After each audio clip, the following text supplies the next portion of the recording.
Setelah proses vakum kita anggap sudah selesai, dengan catatan kita perhatikan apakah masih ada kebocoran dengan membaca manifold, di mana manifold itu tetap pada posisi minus 29 dan minus 30. Kemudian kita perhatikan, kebetulan ini saya buat sistem melihat apakah masih ada butir atau udara sedikit yang mengalir ke air dari kompresor vakum. Nah, ini kita cek.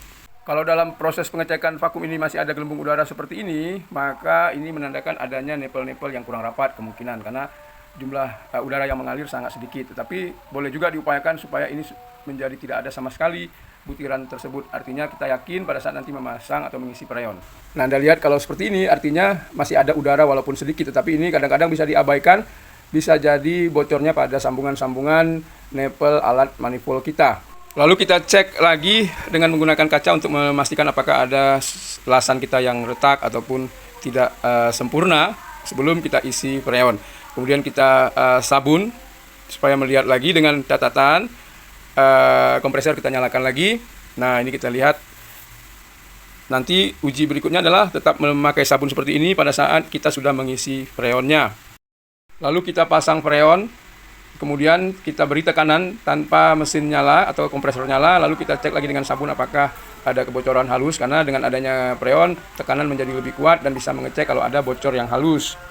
Kalau ada kebocoran maka pada busa akan terlihat gelembung-gelembung.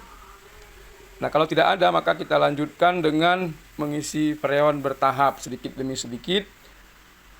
Tetapi jika masih ada gelembung, nah ini kita harus buang lagi freonnya, lalu kita las dengan sempurna mana bagian yang bocor. Kalau tidak, itu pasti ketika dipakai beberapa minggu kulkas kehabisan freon lagi. Gara-gara bocor seperti itu, bocor halus, maka kita harus mulai lagi dari proses vakum. Nah, kita urut lagi sampai ke proses ini. Disinilah yang membuat kita menjadi agak lama bekerja memperbaiki sistem pendingin seperti kulkas ini, karena mungkin alat kita juga yang tidak begitu memadai dari sisi misalnya kawat las, tos apinya, kemudian mungkin kurang teliti dalam membersihkan pipa-pipa sebelum kita las. Sebaiknya pipa itu kita amplas atau dengan bersih, kita pastikan dulu posisinya rapat, baru kita las.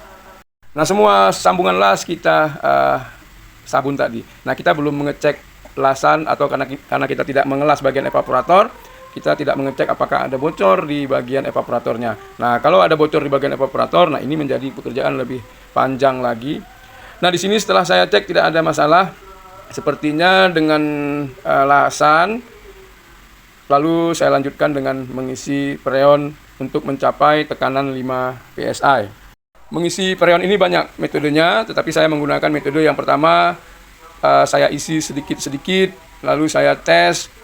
Kemudian saya isi lagi sedikit untuk mengetahui apakah ampernya naik ataupun tidak bergerak, menandakan apa ada kompresi yang normal dari kompresor.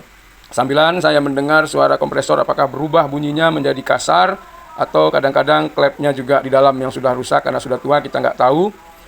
Nah, lalu setelah kita isi, beberapa saat kemudian kita coba pegang pipa-pipanya. Nah, pipa yang paling penting di sini adalah yang pertama, cek itu pipa tekan. Pipa tekan ini posisinya ketika kulkas sistemnya normal akan panas.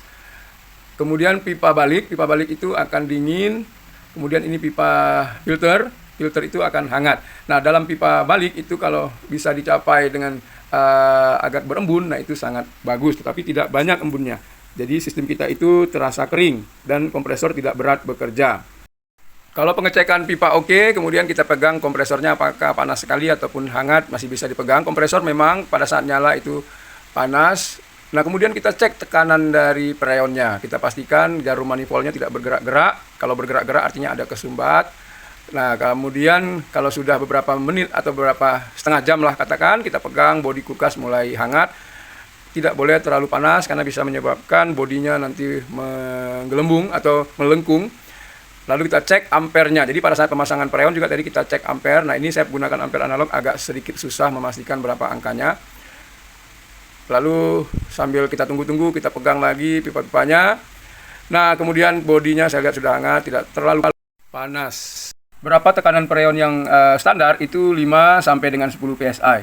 Kalau di posisi di bawah 10 sudah mulai dingin, nah saya kira sudah cukup. Kalau kurang ditambah lagi freonnya supaya tekanan jadi meningkat. Kalau tekanan yang besar, untuk arus yang mengalir ke kompresor diusahakan kurang dari arus yang tertera pada plate name. Misalnya plate name 1,1, nah kita pakai saja maksimal 1. Nah karena ini juga kulkas dengan kompresor yang sudah tua. Kalau enggak nanti kompresornya cepat sekali panas dan cepat juga mengalami kerusakan ataupun susah start karena banyak masalah di situ seperti masalah kapiler yang sudah mulai berkerak walaupun sudah diplasing, kemudian kekuatan dari dinamo, kemudian klep-klepnya juga mungkin sudah mulai lemah. Jadi kalau untuk mencapai maksimal saya kira agak susah. Kalau dianggap sudah selesai, kita biarkan dulu karena ini kulkas tua, kita biarkan 1 hari 2 hari untuk dicoba apakah ada masalah kebocoran lain. Kadang-kadang dengan adanya tekanan kebocoran halus itu akan keluar atau nampak daripada langsung kita kasih ke konsumen bisa menyebabkan rusak lagi. Demikianlah sedikit dari Bengkel Logika, semoga ada manfaatnya yang masih mau belajar.